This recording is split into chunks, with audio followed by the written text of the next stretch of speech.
Since I've moved into this studio, I have started to get really creative and play around with many different lighting setups to try and create different moods and looks and whatnot. And so the other day I had a model come in and we played around with top-down lighting, single light, and it was so simple and the images came out so incredible. So today I'm going to walk you through the equipment used and the different posing and lighting and methods that we use to create these spectacular and easily created images, so you can create images just like this of your own.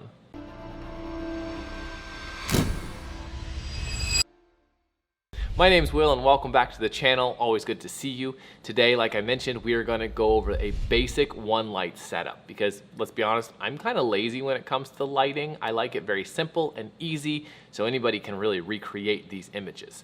Now, the first thing we're going to go over is the equipment that I use. Now, I was shooting on my Canon R5 Mark I. I have to say that now because there is a Mark II. My lens was the EF2470 f2.8 with the RF EF adapter. For the light, I was using the Godox AD200 Pro, which is an incredible flash. It's super small and compact and very, very powerful. I wanted to test it out with this one to see if it would work, and it worked beautifully. I was using it like 1/16 power like the entire time, which is nothing. So it was really, really beneficial. I was using it inside the Godox modifier, which was about 48 inches or 120 centimeters around, with a newer C-stand. Now I'll link all of this in the description of the video so you can check it out, but it's really a very simple setup. Now you might be thinking, well, you have this really big studio with a infinity wall and all of this nonsense. Well, no. Yes, I do have that, but you don't need that.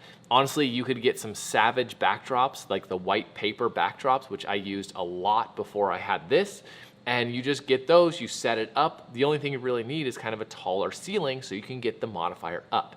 And you don't necessarily need a C-stand. You can use a regular stand. You just put it really, really tall and kind of angle it down. That can give you kind of the same or similar effect. Now, for how I set things up, I placed the model about 4 to 5 feet away from the background, and I set the light in front of her.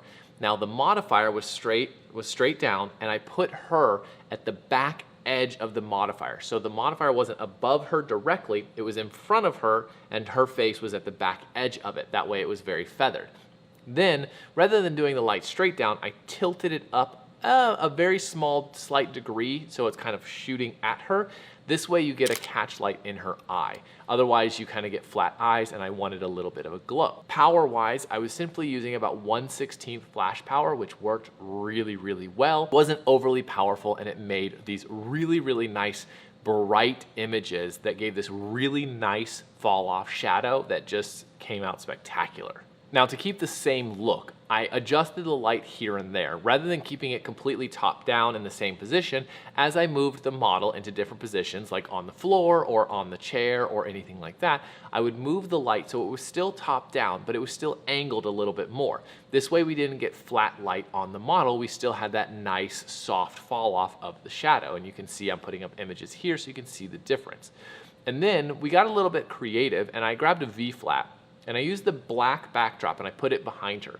Now, you can use anything. You can use a black backdrop. I just had the V-flat at the time, so I threw it up behind her and I took some really moody images, and you can see the light was placed at kind of a 45 degree at her to really give that split lighting mood, which few adjustments, one light, same exact setup, same exact settings almost, and I was able to get a completely different look. The really cool thing that I was enjoying about this lighting setup was how simple it was.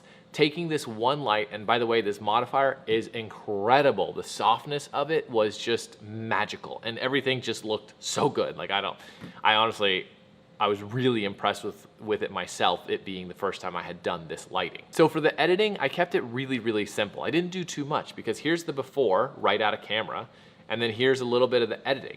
The main things I did was in the masks. So for example, whites, blacks, highlights, shadows, all of that I adjusted.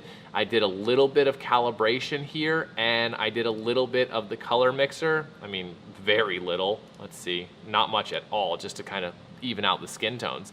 In the masking, I did quite a bit. So here's without the masks, and here's with the masks. So basically I just shaped the light and I just made more attention go to her. So this was skin softening, this was eye brightening, this was a linear to take down the light on the floor. Sorry about the complete noise the AC just kicked on it, it's very, very loud. This one here is a linear on the top to just darken down the back. This is the background to just kind of color it a little bit. This is just kind of to dull her down a little, and so on and so forth. Radial to pull attention to her, and that was pretty much it.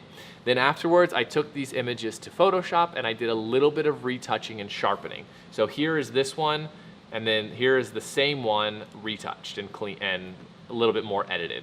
So you can see there's a little bit more contrast in the image, there's a little bit more separation from the backdrop, but it was really overall very simple. The cool thing about this lighting is it was almost good as is. Few tweaks and you could be good out of camera. I just spruced them up a little bit more to make them pop even more. But this lighting was very, very simple. If you want to check out the gear, it's in the description of this video. If you have any questions, you can comment below. But go ahead and hit the like button, subscribe if you haven't already. If you like these kind of videos, let me know and I'll do more because I'm having a lot of fun in the studio and I want to experiment. So if you have an idea you want to see me try, comment it and let me know. Otherwise, if you want to check out some other videos, here's 2 that I recommend. And yeah. I'll see you next video. Later.